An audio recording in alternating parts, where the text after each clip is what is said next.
একটা কথা কমু, তুই যে এই যে আমি বুঝতে পারছি, আচ্ছা ভাই মরে গেছে ভালো কথা, তাই দেখে তুই সব সময় কি এই যে এই পোশাক পরে থাকবি? তুই তো ছোট, তোর বুঝার বয়স হয় না এখনো। মানুষের স্বামী মরে গেলে, মেয়েদের স্বামী মরে গেলে, হ্যাঁ মেয়েদের এগুলা পইরা থাকতে হয়। আপা আমি চাই না যে তুমি এইসব পোশাক পরে থাকো, কারণ তোমার বয়স কম, বয়স অল্প, দেই জামাই মরে গেছে, তুমি একবার আয়নার মুখটা দেখছো? আর আমার এইসব জিনিস আমার দেখা মন চায় না যে তুমি এগুলো পোশাক পরে থাকো, এই বিধবার পোশাক আমার ভালো লাগে না আপা। আমি চাইতেছি কি জানো আপা, তোমার আমি একটা ভালো দেহে বিয়ে দিবার চাই।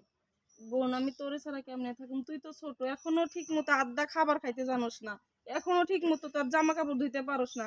আমি আমি আমার বিয়ে হইলে তো আমি স্বামীর বাড়িতে চলে যাবো, তোরে দেখাশোনা কি করব?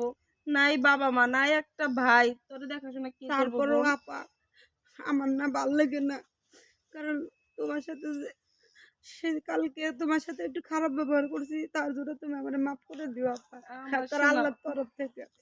না বোন তুমি তো ছোট, তুমি তো ছোট, আমি বড় বোন। কারণ বোন আমি কখনো, শোনো, তুমি তো ভালো করে জানো, আমি কখনো মানুষের সাথে খারাপ ব্যবহার করি না। আমি মানে তুমি আমার কলম কিনে দাও না দেখে আমি অনেক খারাপ ব্যবহার করছি, তুমি আমার আল্লাহর তরফ থেকে মাফ করে দিও আপা, হ্যাঁ?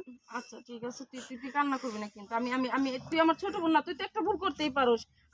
আমি ও ব্যাপার না, তুই কিন্তু কান্না করবি না। তোর আমি আমার এই অন্তর এই জায়গায় জায়গা দিছি, তুই জানোস না? ঠিক আছে আপা। আর এক কথা কই, হুম আমি না চিন্তাধারা করছি কি, ওই হাবিব নামের পোলা আছে না, হুম। ও তোমাকে তো খুব পছন্দ করে, কয় কি থাকবে না, তোর বোনের জামাই মরে গেছে তাই কি হয়েছে, আমি বিয়ে করবো, কারণ তোমার তার বাচ্চা কাচ্চা না আপা। ছেলেটাও কিন্তু খুব ভালো, ও তো এদিক দিয়ে মাঝে মাঝে যায়, কিন্তু দেখলাম তো না আজকে, এর লেগে দাঁড়া আছিলাম যে আসসালামু আলাইকুম ভাই। ওয়ালাইকুম ভালো আসসালাম। আছে হাবিব ভাই? হ্যাঁ, রিতা কেমন আছো? তুমি ভালো। তো আমার ছোটই হইবা।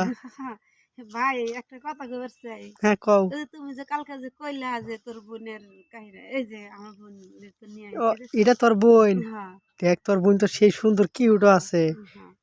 তে আমি চাইতেছি কি যে আমার বোনটা যদি তুমি সত্যি সত্যি বিয়ে করো, তাহলে তোমার হাতে আমি তুলে দেবো ভাই। তাই? হ্যাঁ ভাই। তোর বোন কি সত্যি করে আমার বিয়ে করবো? মানে রাজি ছিল না, আমি অনেক কষ্ট করে মানে অনেক কিছু বললাম পরে রাজি করে। এটা কি ওই ছেলে হাবি? হ্যাঁ হ্যাঁ হ্যাঁ আপু, হ্যাঁ খুব ভালো, মানে ওর বাপ মা অনেক আসলে ভদ্র। সত্যি কথা বলতে, আমার বোন, ছোট বোন অনেকবার আপনার কথাটাই বলছে আমার কাছে। হ্যাঁ যাই হোক, আপনাকে আমি সরাসরি দেখলাম, আপনি আমাকে বিয়ে করবেন? হ্যাঁ আমি বিয়ে করবো। আমি কিন্তু একটা শর্ত আছে, কিসে? মানবেন? আপনি যদি আমাকে বিয়ে করেন, আমি কিন্তু আমার এই বোনকে আমি একা রাখবো না আমার বাড়িতে। হ্যাঁ, কারণ হুম, আমার বাবা নাই, মা নাই, ভাই নাই, কেউ নাই, একমাত্র আমি ছাড়া। হ্যাঁ, আমি আমার এই বোনের একমাত্র ভরসা। আপনি আমার যদি বিয়ে করেন, আমি আমার সাথে আমার বোনকে আমি আপনার বাড়িতে নিয়ে রাখবো। আচ্ছা সমস্যা নাই, রিতা আমাদের সাথেই থাকবো।